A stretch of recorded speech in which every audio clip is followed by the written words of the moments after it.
Сәлеметсіздер ме? Есімім Тәңірберген. Бүгін біз қазақ халқының этнотерриториясының қалыптасуы және де қазақ мемлекетінің дәстүрлері туралы айтамыз. Қазақ халқының этнотерриториясының қалыптасуы ол мыңдаған жылдарға созылған тарихи үдеріс. Бұл процесс Орталық Азия территориясында өмір сүрген көптеген тайпалардың өзара байланысы, олардың мәдени ықпалдасы арқылы және басқа да саяси өзгерістер арқылы қалыптасқан. Қазақ халқының тарихы көшпенділік өркениетпен тығыз байланысты. Оған мысалға, ежелгі замандарда Қазақстан территориясында мекендеген Сақ, Ғұн, Үйсін, Қаңлы сияқты тайпалар. Бұл тайпалар көшпелі өмір салтын ұстанып, көшпелі мал шаруашылығымен айналысқан, және де олар осы ұлы далада еркін қозғалу арқылы үлкен территорияларды игеруге мүмкіндік берген. Осы тайпалардың мәдениеті мен дәстүрлері кейінгі түркі халықтарының, одан кейін қазақ халқының қалыптасуына әсер еткен. 5 және 8 ғасырлар арасында Орталық Азияда түрік қағанаты құрылады. Бұл мемлекет бүкіл көптеген түркі тайпаларын біріктіріп аймақтағы саяси және сол аймақтағы мәдени дамуға ықпал еткен. Түрік қағанаты кезінде түркі халқының ортақ мәдениеті мен негізгі тілі қалыптасты. Кейін бұл түркі мәдениеті әлсіреп, оның орнына басқа да мәдениеттер, басқа да мемлекеттер келеді. Оған мысалы ұйғыр қағанаты, қимақ қағанаты, қарлұқ сияқты мемлекеттер пайда болады.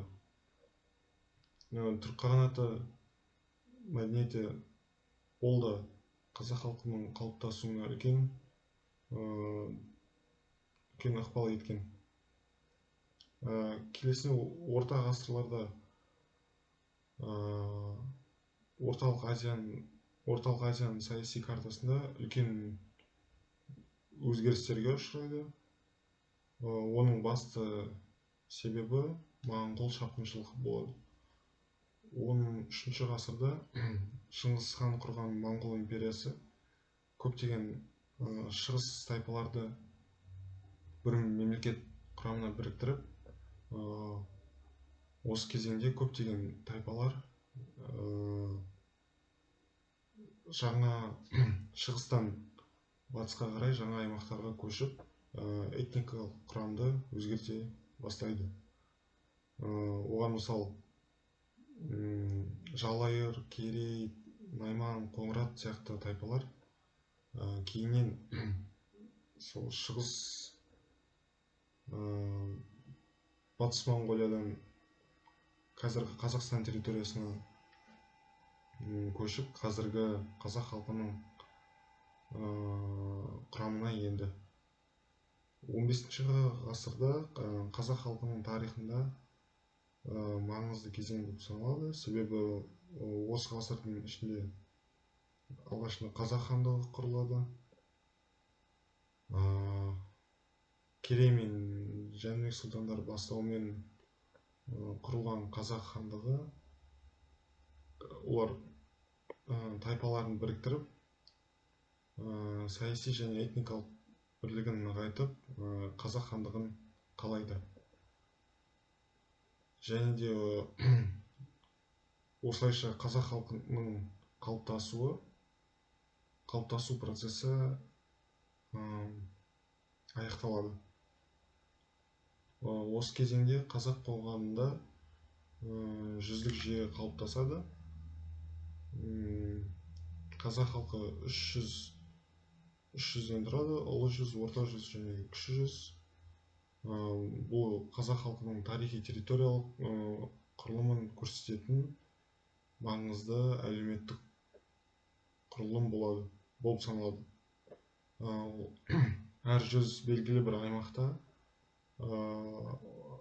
аймақта орналасқан тайпалардан тұрады. Және бұл жүйе қазақ қоғамының ішкі тәртібін сақтауға көмектеседі. Қазақ халқының өміріне географиялық жағдайлар үлкен рөл атқарады. Қазақстанның кең далалары көшпелі мал шаруашылығы үшін өте қолайлы болып саналған. Көшпенді тайпалар жыл мезгілдеріне байланысты көшіп қонып, жайылымдарын тиімді пайдаланған. Мысалы, көктемгі, жазғы және қысқы жайылымдар қазақ көшпелі мал шаруашылығының негізгі жүйесін құраған. Қазақ халқының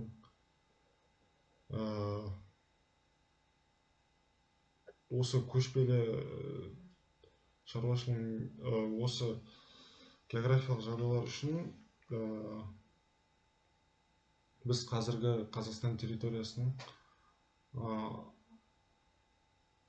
Қазақстан территориясы қалыптасқан. Егер де қазақ халқының мәдени және рухани өміріне келсек, қазақ халқының дәстүрін айта кетсек, қазақ халқының мәдени мен рухани дәстүрлер ерекше орын алады. Қазақ көшпенді халық болғаннан себебінен біздің халқымызда қонақжайлы дәстүр өте маңызды рөл атқарады, маңызды рөл болады. Қазақтар кез келген қонақты, даладан келген кез келген қонақты ерекше құрметтеп, оған ең жақсы тағамдарын ұсынып, арнайы дастархан жайып, ерекше көңіл бөледі. Бұл дәстүр халықтың кеңпейілігін және де адамгершілік қасиетін көрсетеді. Сонымен қатар қазақ қоғамында отбасылық салт-дәстүр өте маңызды орын алады. Мысалға, бала дүниеге келген кезде шілдехана, бесікке салу және тұсаукесер сияқты дәстүрлер өткізілген. Бұл салттар арқылы балаға жақсы тілектер айтылып, оның болашағы жарқын болсын деп ниет білдірген. Сонымен қатар үйлену дәстүріне келсек, бізде құда түсу, қыз ұзату және беташар сияқты салттар орын алған. Бұл дәстүрлер қазақ қоғамындағы отбасы құндылықтарының маңызын көрсетеді. Егер қазақ халқының тұрмысына келсек, әрине де киіз үй біздің тұрмысымызда ерекше орын алған. Киіз үй көшпелі өмір салтына бейімделген және де ыңғайлы тұрғын үй болып саналады. Ол жеңіл жиналып, көшіп қонуға өте ыңғайлы. Және де киіз үйдің ішкі құрылымына келсек, олар бір тәртіпке негізделген. Мысалы, киіз үйдің төр жағы ең киелі орын болып саналады. Осылайша біздің қазақ халқының дәстүрлері мен этногенезі қалыптаса бастайды. Алайда 18-19 ғасырларда қазақ территориясы сыртқы әсерден және ішкі дағдарыс әсерінен Қазақстан территориясы біртіндеп Ресей империясының құрамына өте бастайды. Бұл кезеңде қазақ халқының хандық билігі жойылып, сонымен қатар саяси тәуелсіздігінен айырыламыз. Дегенмен қазақ халқы өзінің ұлттық мәдениетін, тілін және дәстүрін сақтап қалады. Егер 20 ғасырдың басына келсек, 20 ғасырдың басында қазақ қоғамында ұлттық жаңғыру қозғалысы күшейе келеді. Қазақ зиялылары халықтың тәуелсіздігін қалпына келтіру үшін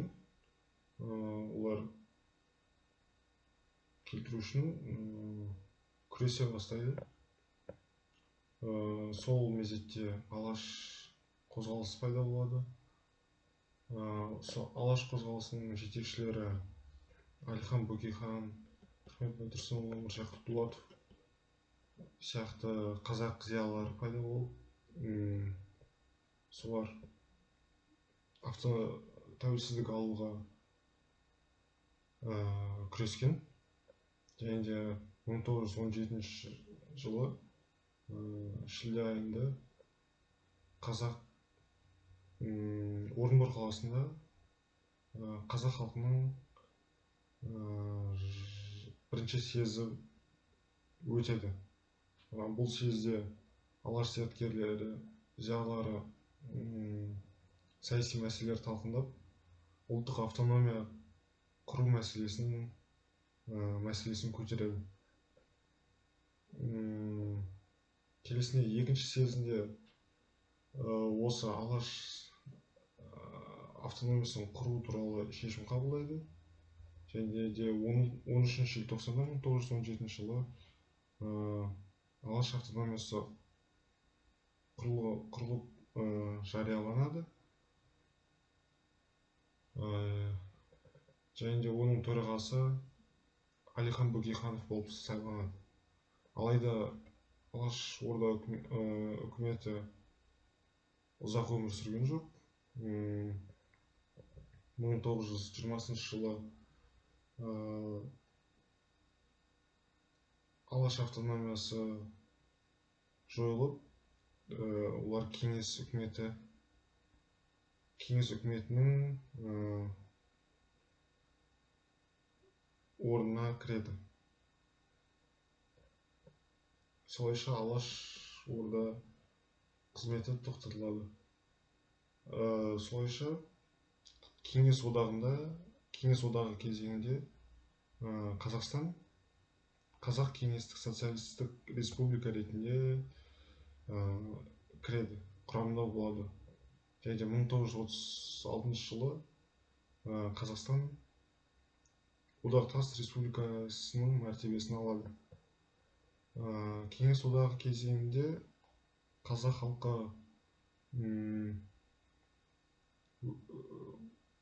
қазақ халқының зиялылары қуғынға ұшырап, ұлттық және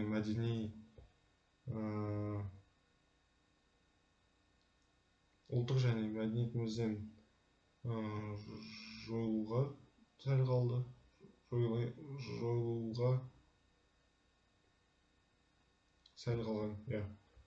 1980 жылдардың соңында кеңес одағында саяси және экономикалық дағдарыс күшейе бастайды. Осы кезеңде қазақ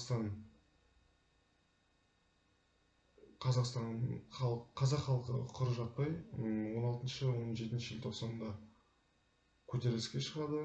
Бұл көтеріліс қазақ халқының қайта ұлттық намыс пен тәуелсіздігін алуға мақсатын қайттан жаңғыртады. Және осы желтоқсан оқиғасы қазақ халқының ұлттық санасының қалыптасуына бір түрткі болып саналады. 1991 жылы Кеңес одағы сыртқы және ішкі факторлар барысында дағдарысқа ұшырап, ыдырап кетеді. Және де 16 және 16 желтоқсанда 1991 жылы Қазақстан тәуелсіздігін жариялайды. Қорытындылай келе, қазақ халқының тарихы ұзақ әрі күрделі тарихи жол. Олар ежелгі тайпалар дәуірінен бастап қазақ хандығы, Алашорда және Кеңес одағы кезеңі сияқты кезеңдер, осының бәрі қазақ мемлекеттілігінің қалыптасуына үлкен әсер еткен. Назарларыңызға рахмет.